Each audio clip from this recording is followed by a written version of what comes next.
မင်္ဂလာပါကျွန်တော်ဒီနေ့ပြောပြပေးသွားမှာတော့ကျွန်တော်တို့ဗီဒီယို editing လုပ်ဖို့ software တွေပေါ့နော် software တွေအများကြီးရှိတဲ့ထဲမှာကျွန်တော်တို့မြန်မာစာမမှန်တဲ့အတွက်ဒီကတ်ကိုမသုံးချင်ဘူးကတ်အစားတော့သုံးချင်တယ်ဆိုရင်ကျွန်တော်ဒီ Inshot software လေးပေါ့နော် Inshot software လေးသုံးဖို့ညွှန်ချင်ပါတယ်အဲ့တော့ကျွန်တော်ဒီနေ့ Inshot software လေးကိုဘယ်လိုမျိုးအခြေခံနဲ့သုံးရမလဲဆိုတာလေးကျွန်တော်ပြောပြပေးသွားမှာဖြစ်ပါတယ်โอเคကြည့်အောင်ကျွန်တော်တို့ software တွေကတော့အရင်ကြီးမကွာဘူးပေါ့နော်ဘယ် software ဖြစ်ဖြစ်ဒီတစ်ခုကိုပိုင်လို့ရှိရင်နောက်ထပ်တစ်ခုတွေကအရင်ကြီးမခက်ခဲတော့ဘူးပေါ့နော်အဲ့တော့ဒီ software သုံးပုံတွေကတော့အရင်ကြီးမကွာပါဘူးကျွန်တော် new project ခေါ်မယ်ပြီးသွားရင်ကျွန်တော်တို့အသုံးပြုခြင်းတဲ့ဗီဒီယိုတစ်ခုပေါ့နော် folder တစ်ခုယူလိုက်မယ်ပြီးသွားရင်ကျွန်တော်တို့ကဒီမှာ frame size ပေါ့နော်ကိုရိုက်မဲ့ဗီဒီယိုရဲ့ကိုပြင်မဲ့ဗီဒီယိုရဲ့ frame size ရွေးမယ်ပေါ့နော်ကျွန်တော်ကကျွန်တော်ဒီ16ကိုရိုက်ထားတဲ့အတွက်ဒီ69ကိုရွေးလိုက်မယ်ဆိုရင်တော့လုံးဝ fit ဖြစ်သွားမယ်ပေါ့နော်ဒီ1:1နေရွေးမယ်ဆိုရင်တော့အပေါ်မှာဘားတွေကျန်နေမယ်ပေါ့နော်အဲ့တော့ကိုကြိုက်တဲ့ frame တစ်ခုရွေးလို့ရပါတယ်โอเคပြီးသွားပြီဆိုရင်ကျွန်တော်ဒီလာမေးတယ်ပေါ့နော်ဒီကောက်ကတ်မှာလာမေးတယ်အတူတူပဲပေါ့နော်ဒီဗီဒီယိုလေးကိုကြည့်လိုက်တဲ့အတူတူပဲဘာလို့ဆိုတော့ဒီကောက်ကတ်ကော Inshot ကောဒ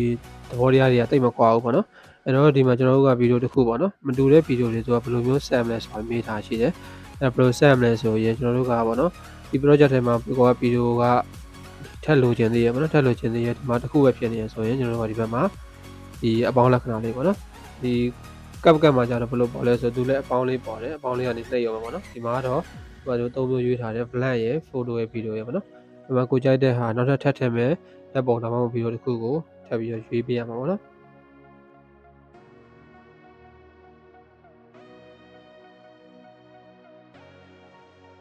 ်โอเคကျွန်တော်တို့ဗီဒီယိုတစ်ပုဒ်ရွေးလိုက်ပါပေါ့နော်နောက်ထပ်ကိုလိုချင်တဲ့ဗီဒီယိုပေါ့နော်ကိုလိုချင်တဲ့ဗီဒီယိုကဒီဘက်အစွန်ကိုရွေးထားမယ်ဒီကောင်လေးပေါ့နော်ဒီလေကောင်ကမြင်းဖြူလေးဒီနေရာမှာရွေးထားမယ်ဆိုရင်ဗီဒီယိုကဒီဘက်မှာရောက်နေပါပေါ့နော်ဒီနေရာလေးကိုရွှေ့လိုက်မယ်ဆိုရင်တော့ဗီဒီယိုကနောက်ကိုရောက်သွားမှာဖြစ်ပါတယ်ဒါလို့ဒီနေရာမှာမိတ်ဆွေကဒီ content တစ်ခုကိုရှင်းအောင်ချိန်နေတယ်ဆိုရင်ဒီမှာပေါ့နော်ကြာလေးဖိထားလိုက်ကြာဖိထားလို့ရှိရင်ဒီဘက်မှာတို့လေးရှင်းအောင်ချိန်ပေးလို့ရတယ်ပေါ့နော်ဟိုကဒီကိုလိုချင်တဲ့အတိုင်းဒီဗီဒီယိုနေရာချခြင်းဒီနေလေးနဲ့လုပ်လို့ရတယ်ပေါ့နော်โอเคကျွန်တော်တို့ဒါဆိုရင်ရှင်းအောင်ချိန်လိုက်ပြီရှင်းတော့ချိန်ပြီးသွားပြီဆိုရင်ကျွန်တော်တို့ဗီဒီယိုတွေဒီပေါ့နော် vlog တွေရိုက်မယ်ဒါမှမဟုတ် show နေလုပ်တဲ့ဗီဒီယိုတွေ editing လုပ်တဲ့လို့ဆိုရင်ပေါ့နော်ဗာလဲဆိုကျွန်တော်ကမူရင်းတန်ကအများသောအားဖြင့်ဖြောက်ရတယ်ပေါ့နော်ကျွန်တော်တို့ရိုက်တဲ့အခါမှာ noise တွေပါမယ်ဒီရှားပတ်ဝန်းကျင်အတန်တွေအများကြီးပါတယ်ပေါ့နော်အဲ့တော့ဒီမူရင်းပါလာတဲ့အတန်တွေကိုဖြောက်ရမယ်ကျွန်တော်ဘယ်လိုဖြောက်မလဲဆိုတော့ကျွန်တော်တို့ကောက်ကတ်မှာဆိုရင်ဒီဘက်ညာဘယ်ဘက်နားလေးမှာဒီ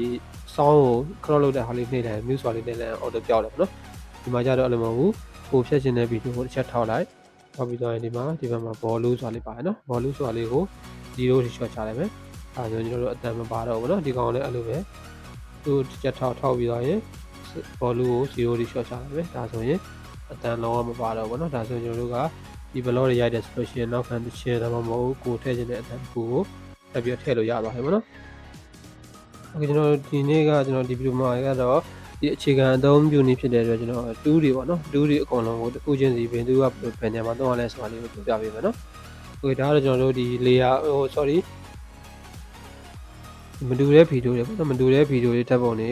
ထပ်ပေါင်းတဲ့အခါဘယ်လိုပေါင်းမလဲဆိုတာလေးကိုကျွန်တော်ဒါတော့ဒီနေ့ပြောပြတာပါနော်ပြီးရင်နောက်တစ်ခုကဘာရှိမလဲဆိုရင်ကျွန်တော်ဒီ recap ပေါ့နော်ဒီကတ်ကြီးပုံလေးပေါ့ဒီကတ်ကြီးပုံလေးကဘယ်နေရာမှာသုံးလဲဆိုရင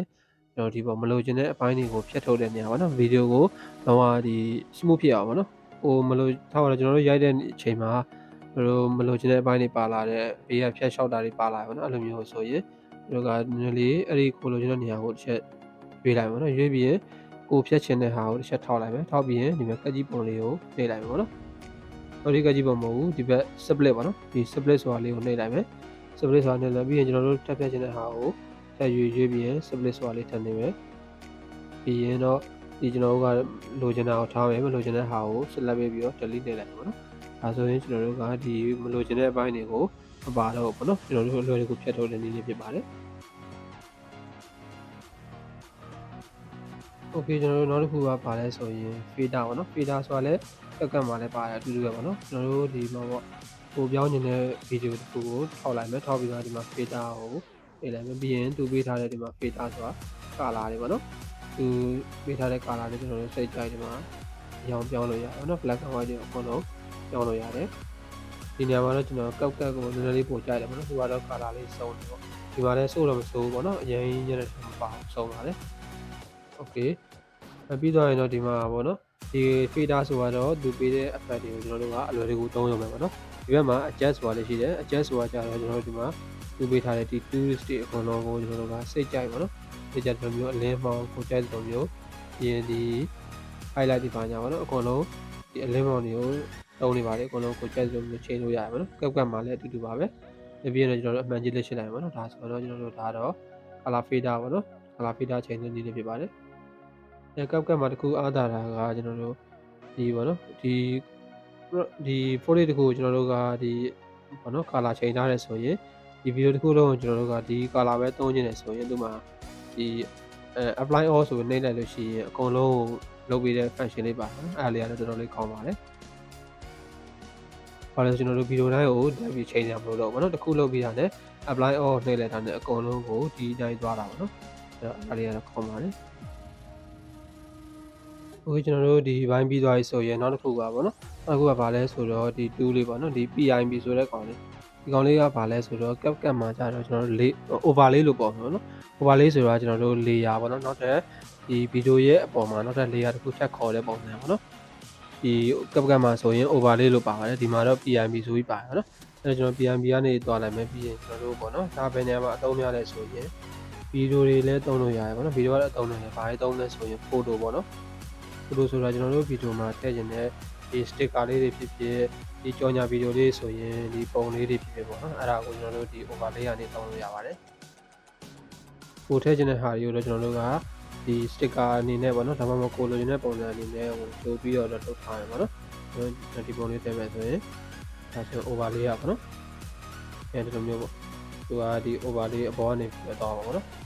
အဲ့ဒီ overlay ကိုပြန်ပြင်နေတယ်ဆိုရင်အဲ့ဒီ PIB ကိုထောက်လိုက်မယ်ဆိုရင်အဲ့ဒီ overlay ပေါ်လာပါတော့အဲ့ဒီဟာမှာကျွန်တော်တို့ဒီလိုမျိုး grid circle ပေါ့နော်ဒီ subscribe button လေးတွေ follow ပေါ့နော်ကိုယ့်ရဲ့ follow လုပ်ဆိုချင်တဲ့ video လေးဆိုရင်ဒီ overlay ကနေပြီးတော့နော်ပေါ့နော် chroma ပါမယ်ပြီးရင် cut out ပါမယ်ပေါ့နော်ဒီသူ့ကိုနောက်ခံဖြတ်တဲ့ပုံစံနောက်ခံဖြတ်တဲ့ပုံစံလေးဆိုရင်ဒီ overlay ကနေပြီးတော့ PNB ကနေသုံးရတာပေါ့နော်ကောက်ကမှာတော့အဲ့လိုမဟုတ်ဘူးဒီ chroma key ကိုဒီ main video မှာလည်းသုံးလို့ရတဲ့အတွက်ပို့အဆင်ပြေပါနော်ဒီမှာတော့အဲ့လိုမဟုတ်ဘူးဒီ chroma key ကနေပြီးတော့ sorry ဒီ layer ကနေပြီးတော့ chroma key ကိုသုံးလို့ရတယ်ပေါ့နော်ဒါတော့ကျွန်တော်တို့ဒီ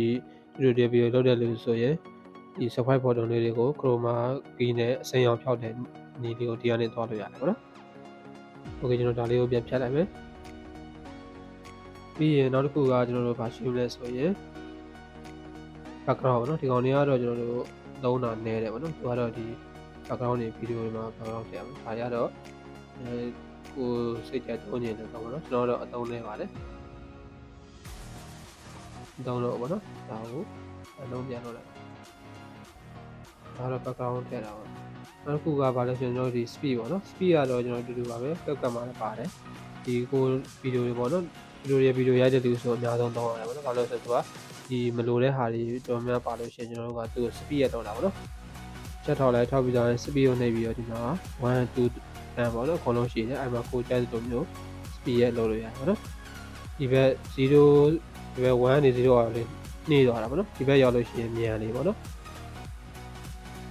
ဒီ curve ဆိုတဲ့ဟာလေးကကြတော့ကျွန်တော်တို့ speed ရမှာဘာသုံးလဲဆိုရင် curve ဆိုတဲ့ဟာလေးကကျွန်တော်တို့ပေါ့နော်ဒီအောင်လေးကိုသုံးလိုက်မယ်ဒီ curve ဆိုတာလေးကဘယ်နေရာမှာသုံးလဲဆိုရင်ကျွန်တော်တို့ဒီ slow motion ဗီဒီယိုပေါ့နော် TikTok ရိုက်တဲ့လူတွေ slow motion ရိုက်တဲ့အခါမှာဒီ curve လေးနဲ့သုံးရင်မိုက်တယ်ပေါ့နော်ဒီမှာဒီလိုမျိုးဒီအောက်ရောက်လေးနှေးလေးပေါ့နော်အပေါ်တက်လေးမြန်လေးအဲ့လိုမျိုးလေးပေါ့နော်ဒါဆိုရင်ဗီဒီယိုလေးကို play ကြည့်လိုက်မယ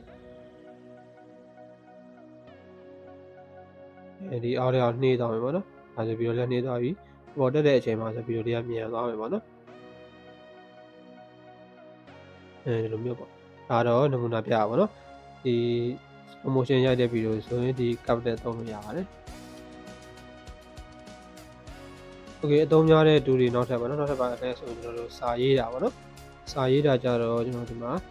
Inshot မှာတစ်ခုကောင်းတာကမြန်မာစာရတယ်ပေါ့နော်မြန်မာစာကကြတော့ဘယ်လိုထည့်မလဲဆိုရင်ကျွန်တော်ဒီမှာစာတစ်ခုခုရေးလိုက်မယ်ပေါ့နော်โอเคစာတစ်ခုထည့်လိုက်မယ်ဆိုရင်ဒီမှာ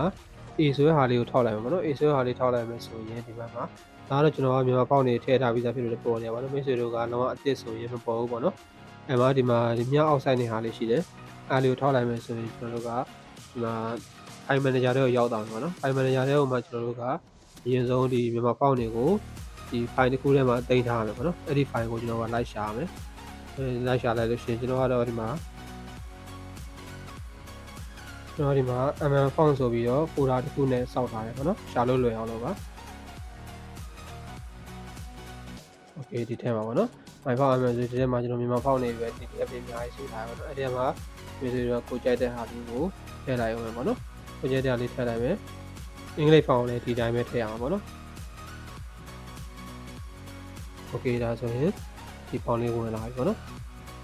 ်အဲ့မှာကျွန်တော်တို့ကသူ့ကို edit ပြန်လုပ်ရှင်ဒီဘက်က color လေးကိုသွားပြီးရင်ဒီမှာကျွန်တော်ကဒါ background ထည့်ထားတယ် background ကိ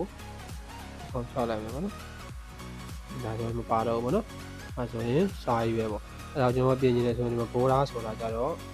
့ကောက်ကတ်မှာဆို stroke ပေါ့နော် stroke ထားတာ stroke ထည့်ရဆိုတော့ဒီစလုံးရဲ့အပေါ်မှာဒီလိုမျိုးပေါ့နော်ဒါ stroke ထည့်ရပြီးရင် shadow ဆိုတော့ဒီစလုံးရဲ့အောက်ထဲမှာ shade လေးပါထည့်တာပေါ့နော်အဲ့တော့ကျွန်တော်တို့စာရေးတဲ့အပိုင်းပေါ့နော်ပြီးသွားရင်ကျွန်တော်တို့ကကိုယ့်ရဲ့ဗီဒီယိုမှာစာတန်းထိုးတဲ့အခါပေါ့နော် animation လှလှလေးသုံးနေတယ်ဆိုရင်ဒီဘက်မှာ animation ပေါ့နော်ညာဘက်စုံမှာပြီးရင်ဒီမှာသူပေးတဲ့ animation တွေအများကြီးပါတယ်ပေါ့နော်ဒီကောင်ကတော့ကတ်နဲ့ဆိုင် animation ပို့စုံနေတယ်နော်အဲ့ဒီခုတော့မိုက်တယ် animation ဒီမှာအများကြီးပဲပြီးရင်ဒီအပေါ်ဟာလေးလည်းသုံးလို့ရတယ်ပေါ့နော်အများ left to right up to down လေးပေါ့နော်အများကြီးပါတယ်ပြီးတော့ဒီအပေါ်ဆုံးကကြတော့ဒီမြင်းလေးကကြတော့ duration ပေါ့နော် duration ဆိုတာဒီစလုံးသွားတဲ့အချိန်ကြာချိန်ပေါ့နော်နည်းနည်းလေးတိုးလာမယ်ဆိုတော့အရမ်းမြန်တယ်ပေါ့နော်ဒီလိုမျိုးလေးရှည်သွားမယ်ဆိုရင်တော့စလုံးလေးကဖြည်းဖြည်းချင်းလေးလာမှာပေါ့နော်โอเคဒါကတော့စာတန်းထိုးတာပါအခုဒီ LOB loose ဆိုတာကြတော့ကျွန်တော်တို့ဒီစလုံးကိုမျိုးစလုံးကဒီလိုမျိုးပေါ့နော်မိတ်ကဖြစ်နေရလေးဒီလိုမျိုးကစားနေရလေးတွေပေါ့နော်ဒါတော့ကျွန်တော်တို့ဒီ AR animation အပြင်ဒီလူကကြတော့ဒီစာဒီလိုမျိုးအများကြီးပေါ်နေတာပေါ့နော်ဒါရနည်းနည်းကြည့်ရလူတွေအတွက်နည်းလေးတော့မျက်စိတော့နောက်ဆွေရပါတော့ဒါပေမဲ့တရားလေးကိုတော့သတိထားပြီးသုံးနေတယ်လိုအပ်တဲ့နေရာမှာပဲသုံးရမယ်ပေါ့နော်โอเคကျွန်တော်တို့ဒါစာတန်းထိုးလဲပါပေါ့နော်နောက်တစ်ခုကကျတော့ကျွန်တော်တို့ sticker မှာတော့ဒီမှာသူကစုံတယ်ပေါ့နော်စုံတယ်ဒါပေမဲ့နည်းနည်းလေးတော့ကျွန်တော်သိမကြဘူးပေါ့နော်အဲ့တော့ကျွန်တော်နည်းနည်းလေးတစ်မျိုးပဲပေါ့နော်အရင်ကြီးတော့ကျွန်တော်သိမကြဘူးပြီးတော့ဒီမြားပေါ့နော်ဒီမြားကြတော့ဒီကျူရီသမားတွေအတွက်ဆိုရင်ကပ်ပို့ခေါ်တယ်ပေါ့နော်ဘာလို့ဆိုတော့ဒီမှာသူက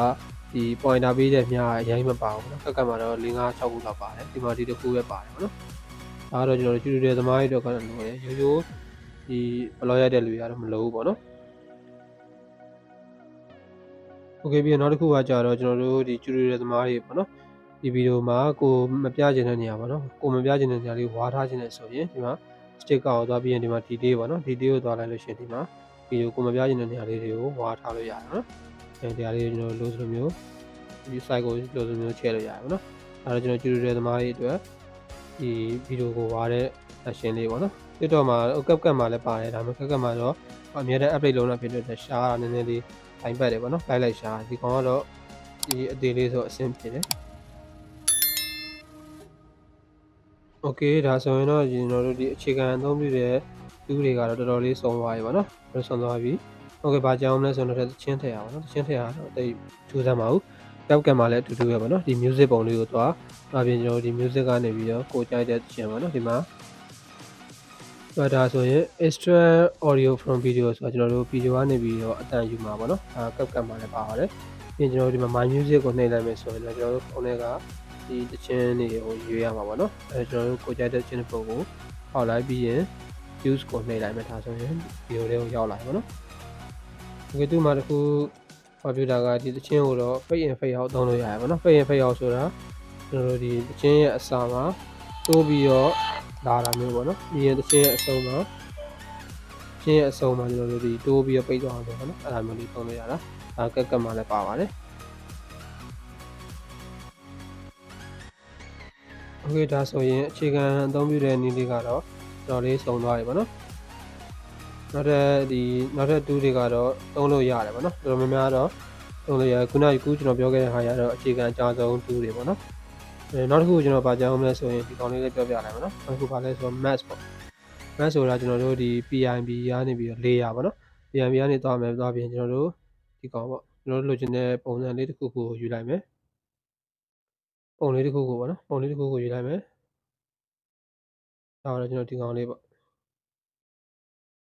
okay ဒါကကျွန်တော်ဖြုတ်လုပ်ပြီးသားဖြစ်နေနော်တခြားပုံတစ်ပုံယူလိုက်မယ်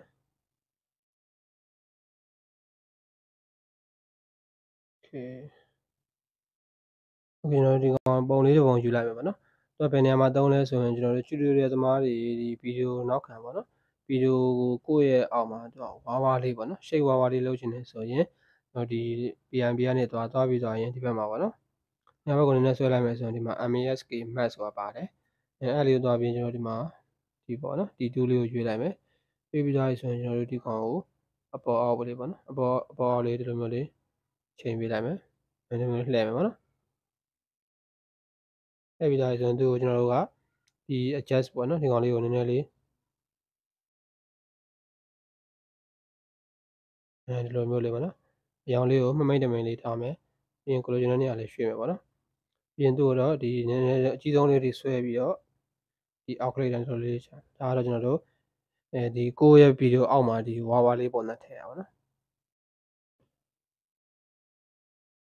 โอเคဒါလေးရတော့ကျွန်တော်အခြေခံတူအသုံးပြုနေလေးပေါ့နော်နောက်ထပ်ဒီတူတစ်ခုချင်းစီရကျွန်တော်တို့တခြား3x3နေလေးကိုနောက်ထပ်ဗီဒီယိုလေးမှာကျွန်တော်ထပ်ပြီးတော့ပြောပြပါအောင်မယ်โอเคအားလုံးပဲအဆင်ပြေကြပါစေခင်ဗျာ